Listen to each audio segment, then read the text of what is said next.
Welcome to the Chew on This podcast. Join your host, Dr. Katie Chew, and her guests as they chew on what matters, one story at a time.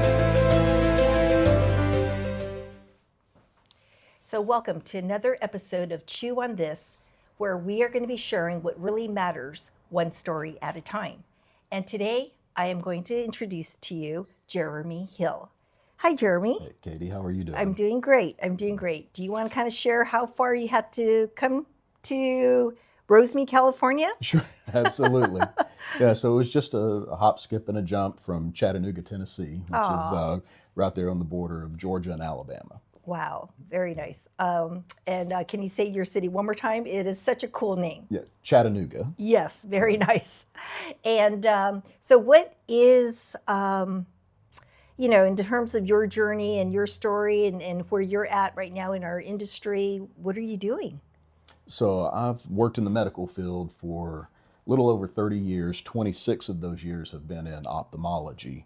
I had a great mentor when I was working for a multi-surgical practice. We had, at the time, 22 surgeons. They did everything from pediatric to vascular, trauma, so it's just a wide array. And one of the pediatric surgeons was really a good mentor and told me at the time when I was going to nursing school, whatever you do, learn that job from the front to the back. He said, make yourself invaluable. Yeah. And I met a lady who worked for an ophthalmic practice, got me involved with that. Been doing it ever since, and I started working at the front desk, learning the insurance, learning the technical role, surgery, all the way up to administrative. Wow. And so you said there were 22 MDs at that practice? There were 22. And how many locations, or was it at that one big location? We had, at the time, I believe, 8 satellite offices. Now they've grown to over, I want to say, close to 50 or 60 MDs and more practices, more satellites. So through your company that you work with right now, how many different doctor accounts do you service? Like, how large is your area? So currently I'm working with IOR partners. We're all over the nation. We have 160 accounts that doctors have their own OBSs for office-based surgery, where they do cataracts, glaucoma, eye surgery. Of those, I have 35 accounts. Okay. Yeah, and it ranges from East Coast and West Coast. Yeah, and it's kind of interesting how our industry or our little world is a lot smaller because of places like LinkedIn. I mean, that's how we first connected. Yes. But then later on, we realized we had a mutual friend, Yes. right? And that's Dr. Elson Lai. Yes. And so I think this was one of your trips out to help him, right? Absolutely. With his practice. And so, yeah, he's a great guy. He's fantastic. Yes. Yeah, he is a great person. Yeah. So then when I knew that somehow we had him as a mutual friend, I'm like, okay, yeah, Jeremy, I know that he's going to be a good guy as well. So, all right. So with our podcast, what we're going to do is we're going to draw questions from hard chews and soft chews. And as my followers might already know, the hard chews are going to be questions or moments that are going to remind us that those are the transformative times in our lives, right? Sure. They're going to stretch us, sometimes make us feel a little bit uncomfortable. But those are the times where we actually will grow from them. And then you're holding the bag of soft chews, and those are the tender moments that are going to ground us with gratitude, with grace, and just remind us that, those moments are special. And so since you're my guest, I'm going to have you draw first. Sure, absolutely.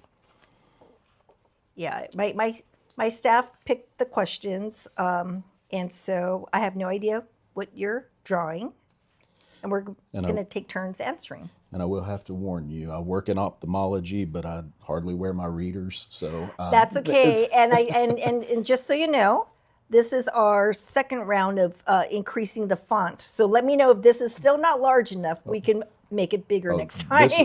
This is perfect. Okay. Yeah. So, what's a small daily habit that helps you feel grounded before work? So, I think one of those is one. Of course, this is the time where we are thankful for, not only family, for friends, but also for those coworkers. So, I've had some amazing people in my life that I have gleaned from and learned from over the years. I'm an only child, and I have so many that one, for instance, a guy that took me under his wing, Stephen, who trained me to be a great tech. And I call him my big brother because he's just one of those that I love him to death. He's a great man. He's a great teacher. But being thankful for those times, realizing where you came from and where you are now, I think is a habit that I have, that I am grateful to be where I'm at now, the company, the position, meeting the people, and just the connections that I have. Yeah, definitely. I count every blessing in terms of every connection is a blessing. I mean, the way I see it. I'm going to have to look at that question one more time for myself. Absolutely. Okay.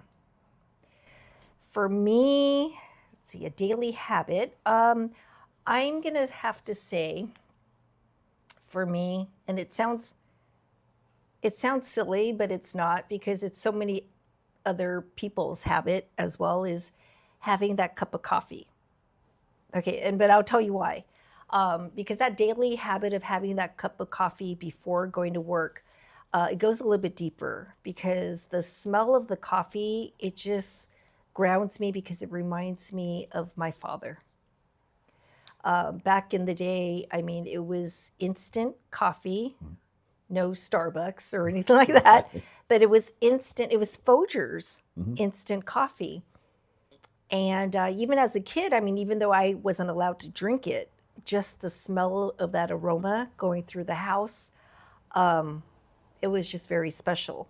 And so, yeah, so like now I still make sure that I have that cup of coffee, because, like I said, it grounds me by bringing up cherished memories, with my father. And so, yeah, so that's mine. That's good. All right, are you ready for a tough one? I'm ready for a tough one. Hopefully not too tough. Okay, here we go. All right. What role does faith, intuition, or inner knowing play in your biggest life choices? Okay, this is kind of loaded, so we might need to. What role does faith, intuition, okay, at least it says or. I thought maybe we had to answer and, or inner knowing play in your biggest life choices? Okay. Do you want to go, or do you want me to go? If you want to start that. Well, I mean, a lot of these questions, I obviously we don't have much time to think about it, right? And so I'm just going to go with what is pulling at my heart right now. And I'm going to have to go with faith. And some of these big life choices, I think they don't really seem like big choices anymore because of my faith. Like, I think back in the day, even as close as 2 years ago, when I had to make a life choice, it was very stressful, very overwhelming. But I have to say that in these last 2 years, I don't feel stressed when I have these quote unquote life choices, because I know that that I'll be taken care of.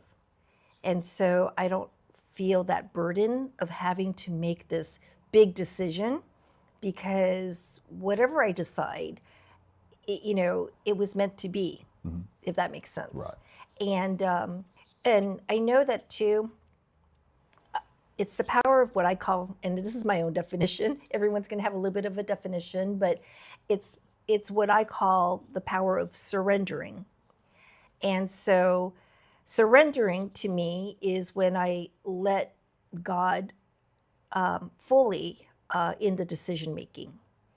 But if I make a decision and I've allowed some part of me, part of my human mind to make that decision, and let's say I stuck with that, but then I learned that it was not the right decision, it's still okay because God is allowing me to learn from it.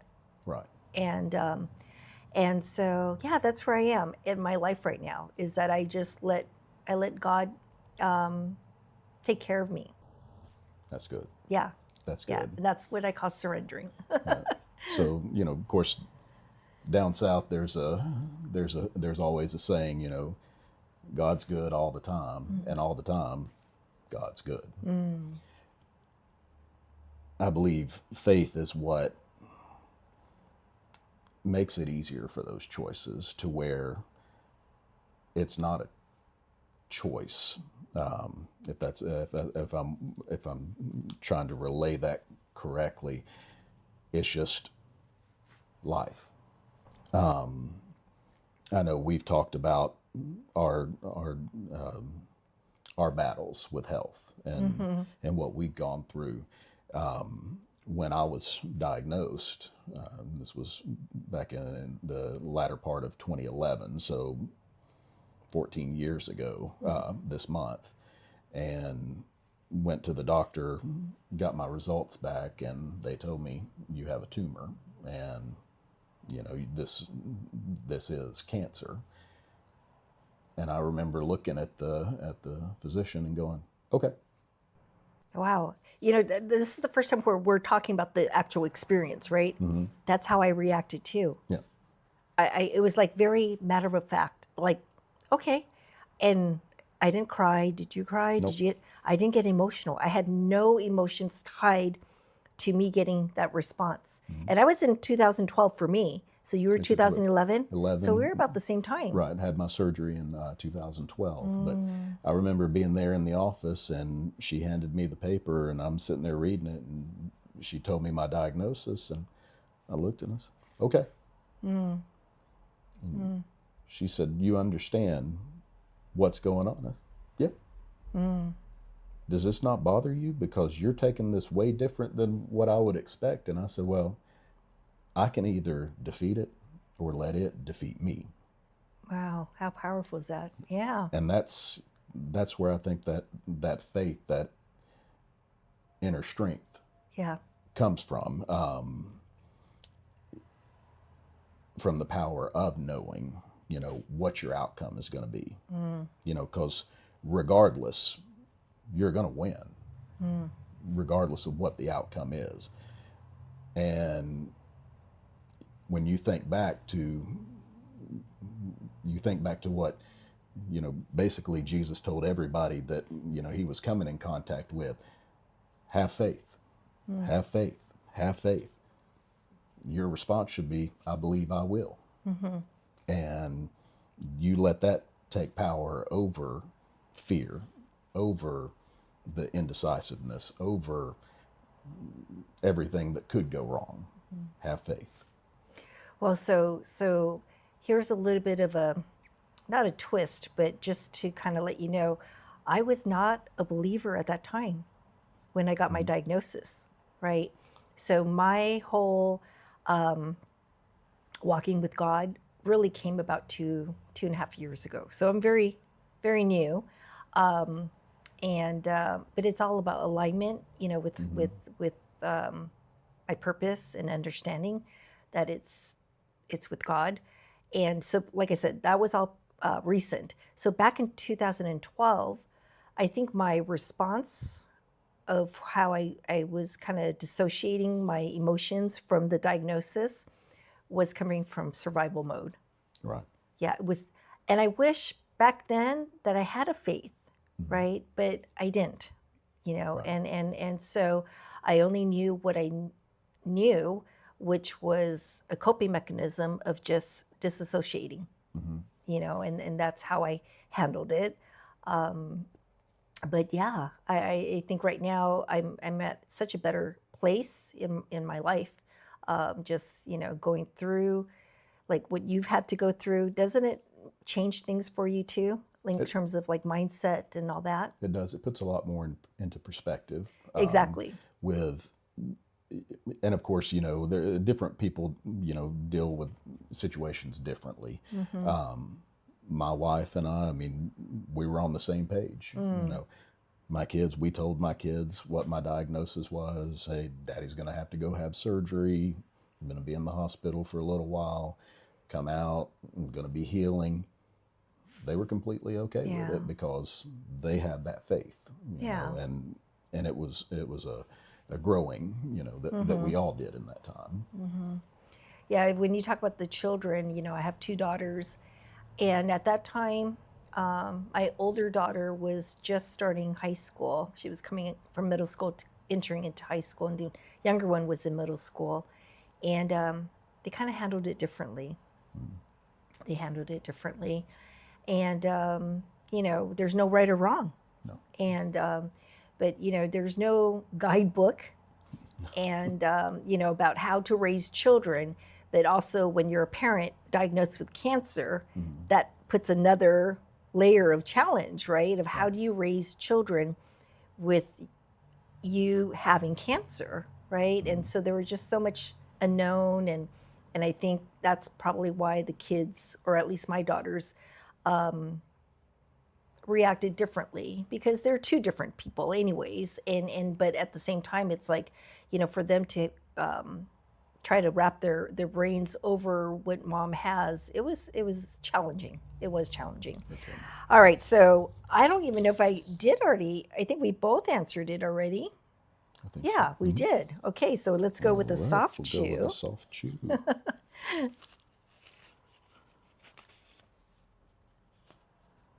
Let's see. What's something your younger self would be proud you didn't give up on? Okay, I'm gonna have you go first because I think, honestly, life. There were times in my life growing up, and not saying that I had a horrible childhood or that I had a bad life. There were things that went on in my life that I could have taken the easy way out. My father, he and I didn't have a really close relationship growing up. He did, a lot of bad things to my mother, to us as a family, turned his life around for the better, and became a better person through faith, through finding Christ. But growing up through that, there were times I wanted to take a way out. Going to high school, I was the small, scrawny little kid that everybody picked on, and there were times I wanted to take the easy way out. Luckily, through friends and meeting people, I didn't. So yeah, I think my younger self would be proud that, like, you didn't let that defeat you. You didn't let that define who you were. You didn't take the same road that your father took. And I think my younger self would be proud of that. Okay, so I'm going to have to look at that question again. What's something your younger self would be proud you didn't give up on? So I'm just going to piggyback off of what you were saying earlier, like in terms of the childhood and with the, for me, I'm going to go into a little bit more detail. I was abused as a child, and it's not the type of abuse that, where a parent is just screaming a little bit louder at the child. It was horrific abuse. And my brothers and I, plus my father, we were subjected to this because the abuser was my mother. And but one thing that I knew that I told myself was that there has to be something better. And it was that type of inner voice that told me that I knew it wasn't me. And so I never victimized myself in that way. And I think that's what gave me strength. And one of my coping mechanisms was that I poured my heart, my soul into studying. And I think that's how I became a very high achiever. And that's what saved me, because I could have easily, gone into drugs, joined the wrong crowd, ran away from home. I mean, there were, or I mean, to be honest, I could have also taken my life, but I didn't. And it was because of that belief that there was something better, and that my life wasn't defined by that. And so that is something where I am not going to give up. That I still carry that on with me. That spirit, even to this day. And so yeah. All right. So do you want to pull Sure. a soft? I'll pull a soft here. All right. What's the funniest thing that's ever happened during your workday? The funniest thing. The funniest thing. Oh, wow. That's ever happened. Well, I have one. Okay. I dressed up as a dinosaur. You dressed up as a dinosaur. Well, Okay. well, we're not talking about, just a regular costume. We're talking about an inflated T-Rex. So where I was probably like 7 foot tall, and there was a fan that was attached to the costume, so it inflated me. And so my face was literally in the neck of the T-Rex. And I came around. Yeah, that was for Halloween. That was for Halloween. Okay. Yeah. I'm glad you mentioned it was Halloween. not just a regular day. I know. That's a good thing. Not a regular day, but that was fun. That was fun.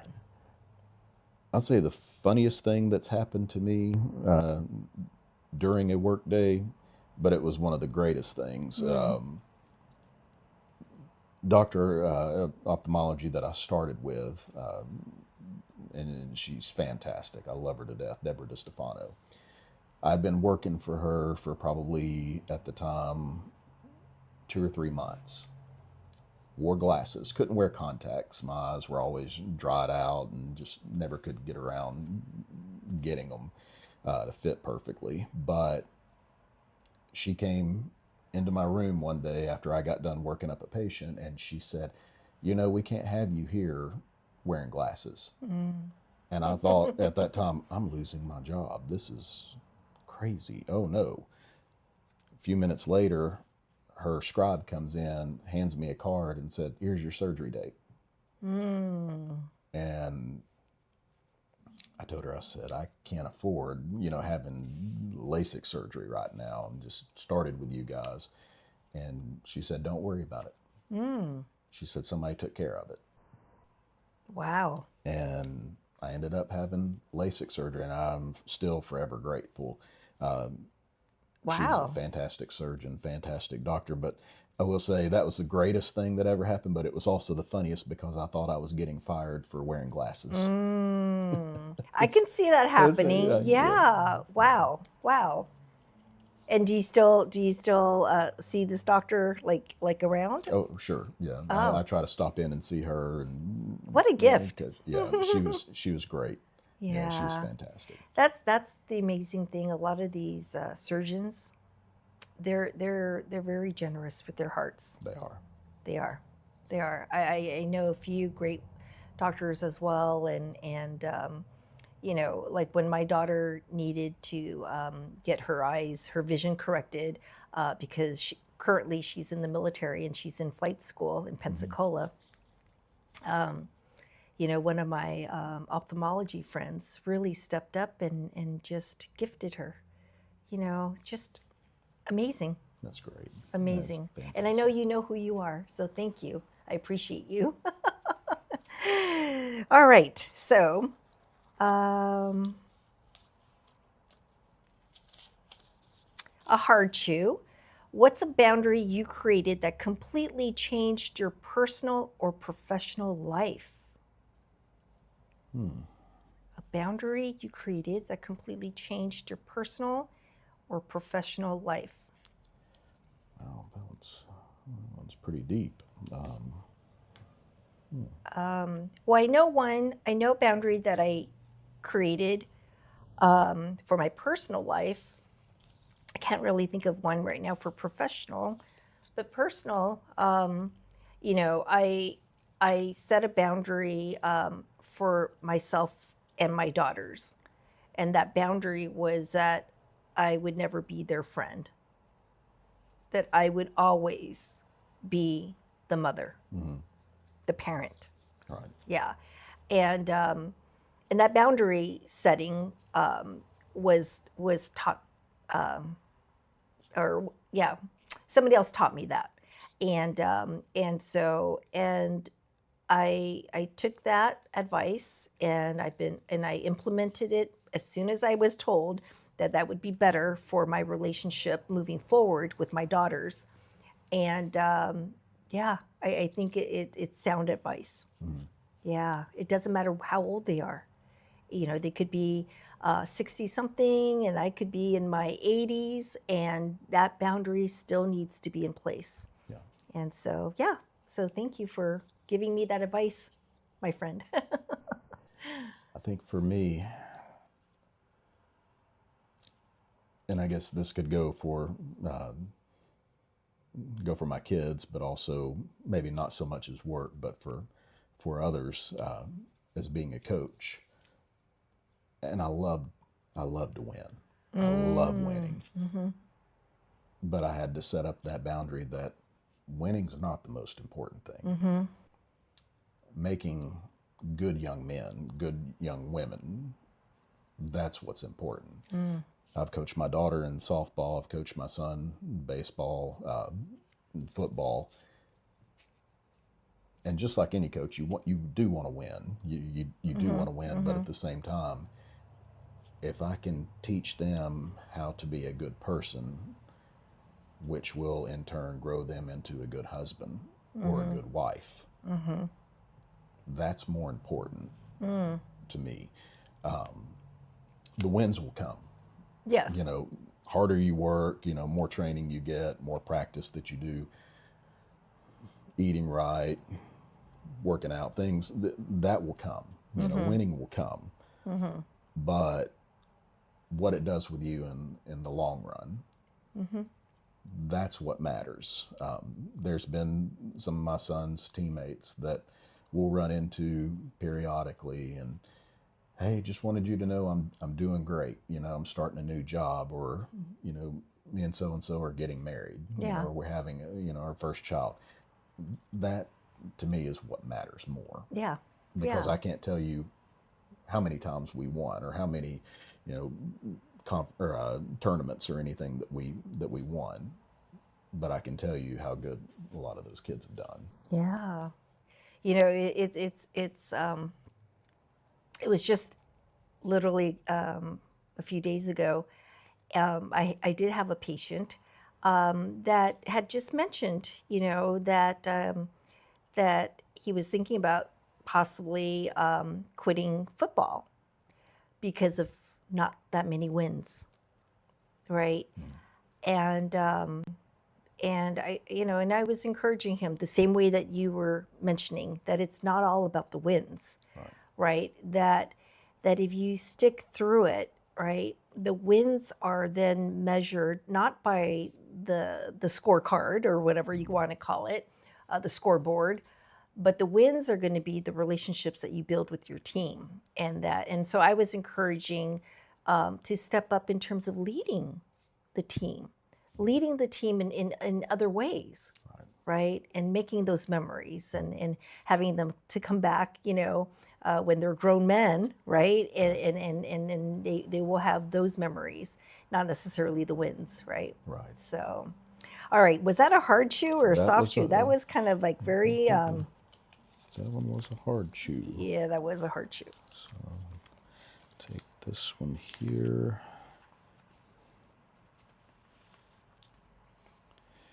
What's one thing you're grateful for today that you didn't appreciate years ago? Wow. I didn't appreciate years ago.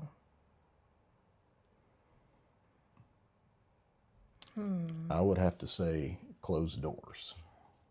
Closed doors. Okay, you want to expound on We'll expound on that. Hand me that question so I can because this is a hard one for me, but go ahead. Those times in your life when you want more, you want to grow more, you want to be able to do more, you want more opportunities, but God closes that door. Okay. Because he's got another one open over here that he wants you to go through. And sometimes that's we go back to the That's faith. a good one. We go back to faith again. We have to walk through that door. Yeah. And a lot of times we're kicking and screaming. You know, we're fighting it every step of the way because we think here, let's use college as an example, because my daughter will be graduating this coming May. She wants, for years, she wanted to go to Vanderbilt and be a retina surgeon. Now she's broke my heart and says, no, I want to go and be a NICU nurse because of her little brother. And I get that. But she said, I still would like to go to Vandy or UTK or even UTC, which is our home college there in our town. But I said, it doesn't matter. Wherever you go, you know, opportunity's going to display itself. You know, God's not going to be over here at college A, and while you're going to college B, say, wonder where Anna's at. You know, she hasn't showed up yet. It doesn't work like that, you know. No, it doesn't. You know, there's those opportunities there, and you've got to be willing to walk through that door to take it. I'm still having a hard time with this, and I don't know why. Usually, like, I can, what's one thing you're grateful for today that you didn't appreciate years ago? I'll tell you why I'm having a hard time, because it's been so long that I haven't appreciated anything. Does it make sense? Yes. Like if it was just the other day that it was something that I didn't appreciate, you know what I mean? Then I'd be like, boom, I have it. I have one. I have an answer. It's been so long that I haven't not appreciated everything in my life. You know, I think one of the things, and I'm not sure if I'm really answering it, but I appreciate the fact that I can let things go now. And when I say let things go, I'm not talking about like just, you know, metaphorically. I'm talking about actual physical things, you know, because everything had a memory to it, right? And so, but now I realize the memories are in my heart, it's in my head, and if I don't have that physical, tangible thing, it's okay. Right. But it took a while. It took a while for me to be able to understand that I don't need that physical reminder. And so now I'm able to appreciate the fact that I can let it go, and that I'm grateful for the memories that I have in my heart and in my soul, basically, right? And that's all I need. That's all I need. Because at the end of the day, when my soul goes to heaven, right, I am not going to be having all those physical things with me. Right. And so yeah, I hope I answered it. That sounds great. All right, one more round and we're done, right? One more, okay. I think I'm kind of hungry. Are you hungry? Absolutely. All right. How do you stay aligned when life pulls you in too many directions at once? Well, can I answer it for you since I got to know you a little bit better? Absolutely. Would that be music? That would be music. That would be, yeah. How do you stay aligned when life pulls you in too many directions at once? I would say that has to be music, because in one way or another, I mean, that's my go-to. That's you know, my calming. Yeah. And since you're from Tennessee, does that have anything to do with it?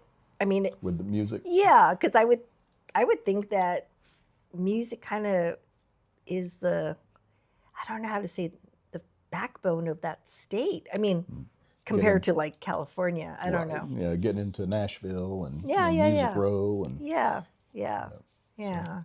All right. So for me, how do you stay aligned when life pulls you in too many directions at once?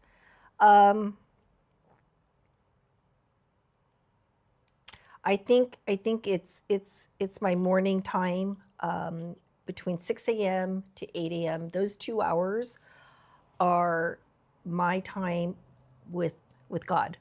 It is. I align myself with Him. And so any big decisions I have to make, whether it's for work or for my personal life, I use that time to gather my thoughts, and I make my decisions during those particular hours. And it's because I know that whatever decision I make, it's God leading me in making those decisions. Your quiet time. Yeah, it's like a devotional Yep. time, but it really is with Him helping me have Him lead the way in making those decisions. All right, I think we answered a lot of these questions today. Absolutely. I just want to say thank you so much for coming all this way from Tennessee, and these are the moments where I just feel like we just met on LinkedIn, and I have to give LinkedIn a shout out. Just the fact that it has connected me to such wonderful professionals, right? And us being connected, but then we find out that our professional worlds are even connected closer through mutual, people that we know. And so I know that our journey doesn't just stop at this podcast. Right. It is going to continue. Yes. And so I want to thank all of my followers for tuning in on this inaugural podcast of Chew on This. And again, I am Dr. Katie Chew, and I hope that each and every one of you will always embrace seeing and leading boldly a purposeful life. And so until next time, take care.